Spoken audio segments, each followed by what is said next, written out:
नरकों के बारे में वर्णन चल रहा था, उसी को थोड़ा सा आगे बढ़ाते हैं। तो नरक जाने का कारणों पे वर्णन चर्चा चल रही थी हमारी। तो आप देखिए नरक जाने के कारणों में कहीं पर भी त्याग ना करना नरक जाने का कारण नहीं कहा। त्याग ना करना नरक जाने का कारण नहीं किया पर जो ग्रहण करने योग्य नहीं था उसको ग्रहण करना नरक जाने का कारण कहा। अभी एक कविता कही भैया ने, उसमें कहा कि हम अनिकेतन, मुनियों की चर्चा हुई तो उसमें कहा कि घर से क्या वास्ता, तो अब काहे को इन सब चीज़ों में उलझे। तो आचार्य सम्मतभद्र स्वामी ने भी रत्नकंटक श्रावकाचार्य में कह दिया, ज्ञान ध्यान तपो रक्तस् स मुनि प्रशस्यते। जो ज्ञान ध्यान और तप में लवलीन है उन मुनि को आपने श्रेष्ठ कह दिया। फिर मुझे इसके अंदर एक भजन की आखिरी पंक्ति याद आती है कुछ, कि आपके ही वंश से बिछड़ा हुआ हूँ देवता, आत्म तत्व छोड़कर मैं जगत को देखता, ये अनादि काल की ही भूल का ही कृत्य है। तो जब उन्होंने कहा सम्मतभद्र स्वामी ने कि ज्ञान ध्यान तपो रक्तस् स मुनि प्रशस्यते, और यहाँ पर हमने कहा कि आपके वंश से भटका हुआ हूँ देवता, तो ज्ञान ध्यान और तप में नहीं लीन हुआ, इसीलिए तो आपके वंश से भटक गया मैं। और कहाँ भटक गया? अनिकेतन होना था उसकी जगह निकेतन हो गया। अनिकेतन होना था उसकी जगह निकेतन हो गया। जो ग्रहण नहीं करना था वो ग्रहण कर लिया, त्यागने को कुछ नहीं कहा। महाराज ने कहीं पर भी, आचार्य महाराजों ने कहीं पर भी अभी तक त्यागने का वर्णन कहीं नहीं आया। आचार्य महाराज कह रहे आप कपड़े का त्याग मत करो पर ग्रहण ही मत करो। आप पुण्य मत करो पर पाप तो मत करो। आप क्या कर रहे हैं? गुरु महाराज 20 वर्ष से स्नान अवस्था में है। आचार्य विद्यासागर जी महाराज को देख लो 56 वर्ष से स्नान अवस्था में, और आप लोगों की स्थिति है दिन में 56 बार शायद नहाना पड़ता होगा। क्यों नहाना पड़ता है? ग्रहण करते हैं आप लोग इसलिए नहाना पड़ता है, वो ग्रहण ही नहीं कर रहे हैं।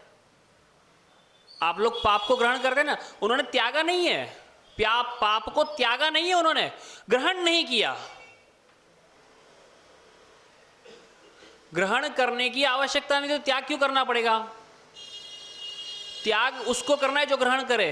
जो कपड़े ग्रहण करे उसको कपड़े त्याग करने। जब ग्रहण ही नहीं कर रहे तो त्याग क्या करना?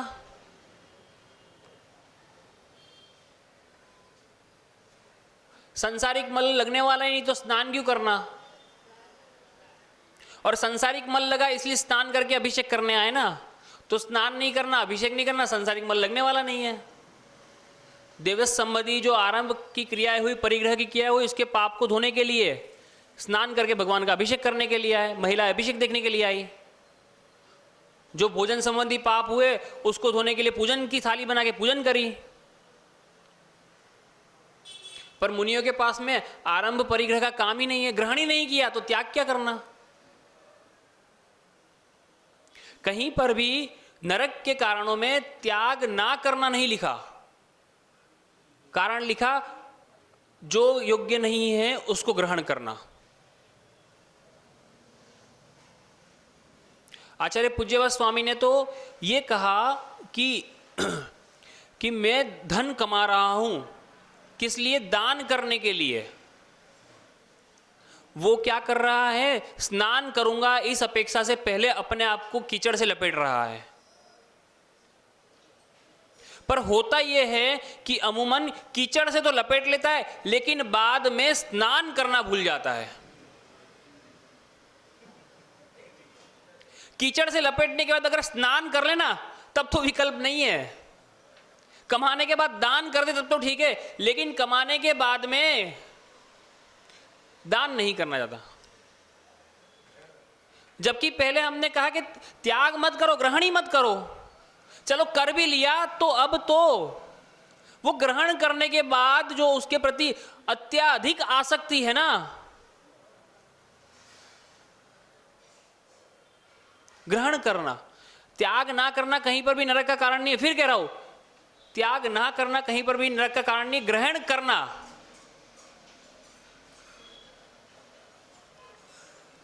हम लोग चौके में गए और आप लोग अगर बिना स्नान के आ गए तो हम अंतराय मान लेंगे तुरंत ही। और हम तो कितने सालों से नहीं नहाए गुरुजी तो, और 9-10 महीने तो हमें भी हो गए स्नान करे बिना। हम घुसते चौके में तो आप क्या कहते हैं, हमारा चौका पवित्र हो गया। ये अंतराय मान लेंगे हम स्नान करके आ गए तो।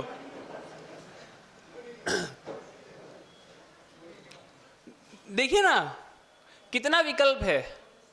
तो हमने त्याग नहीं किया, ग्रहण नहीं किया बस, और आप ग्रहण करने जा रहे हो, गलती के ऊपर गलती, गलती के ऊपर गलती दोहराते जा रहे हैं।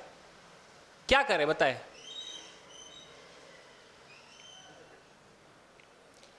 त्याग मत करो, ग्रहण करना बंद कर दो। कमाना बंद कर दो, दान नहीं करना पड़ेगा। नहाना बंद कर दो, अभिषेक नहीं करना पड़ेगा। भोजन बनाना बंद कर दो, पूजन नहीं करनी पड़ेगी।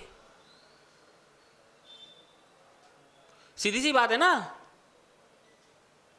पर आपको कमाना भी है और दान भी नहीं करना, भोजन बनाना भी है और पूजन भी नहीं करनी, स्नान भी करना है और अभिषेक भी नहीं करना, तो कैसे चलेगा? आरंभ संबंधी क्रिया करेंगे तो उसके निवारण के लिए कुछ ना कुछ तो उपाय करना पड़ेगा ना। आग लगी है, आप बोलो बुझ भी जाए और पानी भी ना लगे, हो ही नहीं सकता, संभव ही नहीं है। ना रेती है ना पानी है, आग बुझेगी कैसे? वो तो खाक करेगी जला के बस आपको। और अनादि से ये खाक ही होते जा रहे हैं हम लोग।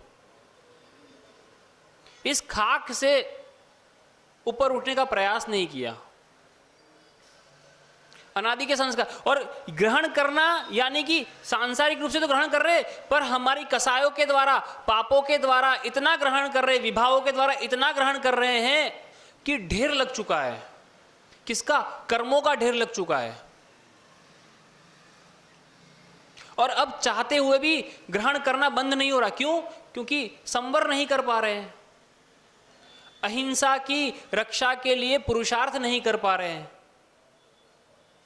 यत्न नहीं कर पा रहे हैं, क्षत्रिय नहीं बन पा रहे ना। और मलेच्छ बन गए। क्यों? कर्मों के मल को इकट्ठा कर रखा है तो मलेच्छ बन गए। उसको छोड़ने का, उसको रोकने का प्रयास नहीं कर रहे। सूत्र यही चल रहा है ना, आर्या मलेच्छाश्च। जो मनुष्य है दो प्रकार का है, मध्य लोक में रहने वाला मनुष्य दो प्रकार का है, आर्य और मलेच्छ। बीच के सूत्र देख लेंगे बाद में, लेकिन ग्रहण और मलेच्छ है वही नियमित रूप से ग्रहण करता रहेगा, करता रहेगा, करता रहेगा। जबकि शक्ति उसके पास भी है कि आर्य बन सके, शक्ति आप सबके पास भी है सिद्ध बन सके, शक्ति एक निगोद में भी है सिद्ध बन सके, शक्ति एक अभव्य में भी है सिद्ध बन सके, पर उसकी प्रकट नहीं होगी अभव्य की। भव्य की प्रकट हो जाएगी और सिद्धों की प्रकट हो चुकी है। और आपकी प्रकट नहीं होने का कारण, हमारी प्रकट नहीं होने का कारण, क्योंकि हम मलेच्छ बने हुए हैं, इसलिए प्रकट नहीं हो रही। अभी हमने आर्य बनने का प्रयास नहीं किया, अहिंसा की रक्षा के लिए यत्न करने का प्रयास नहीं किया,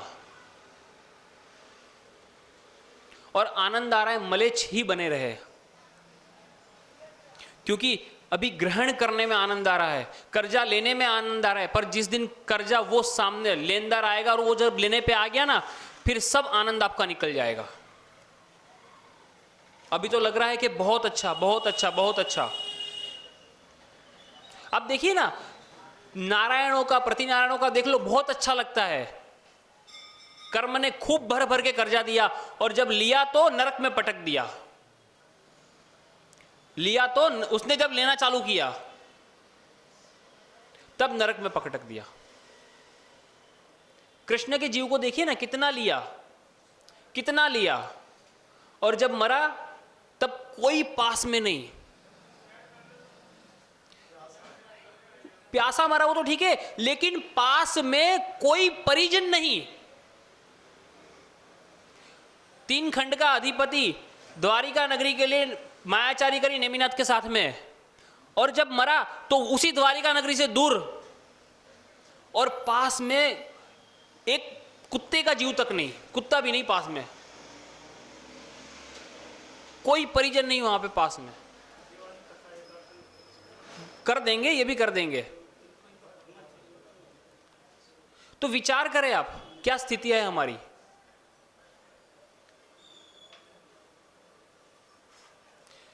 लक्ष्मण मरा, देवताओं ने आके कहा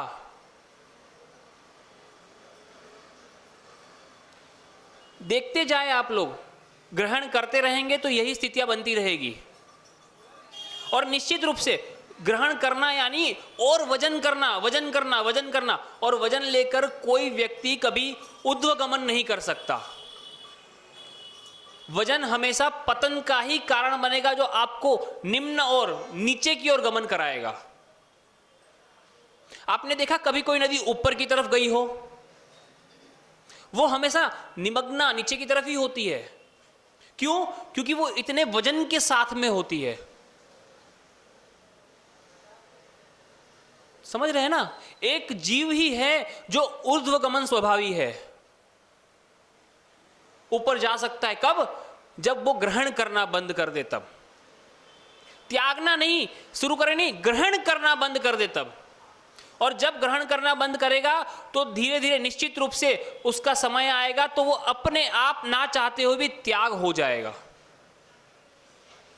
ग्रहण करना बंद करना पड़ेगा, और ग्रहण करना बंद करोगे तभी निश्चित रूप से 2 गतियां और फिर बाद में पंचम गति की प्राप्ति होगी। अभी मनुष्य में से देव बनेंगे, फिर मनुष्य बन के फिर पंचम गति सिद्ध गति में पहुंचेंगे। ठीक है ना? तो सभी लोग अपने जीवन में ग्रहण करना बंद करें। त्याग करने के लिए किसी को कोई बाधक नहीं हमारी तरफ से, ग्रहण करना बंद कर दे। ठीक है ना? इन्हीं विचारों के साथ में अपनी वाणी को विराम देता हूं। पूज्य गुरुवर से निवेदन करेंगे कि वे अपनी अमृतमय वाणी से हम सबका मोक्ष मार्ग प्रशस्त करें। बोले देवादिदेव श्री आदिनाथ भगवान की, द्वादशांगिनी वाणी माता की।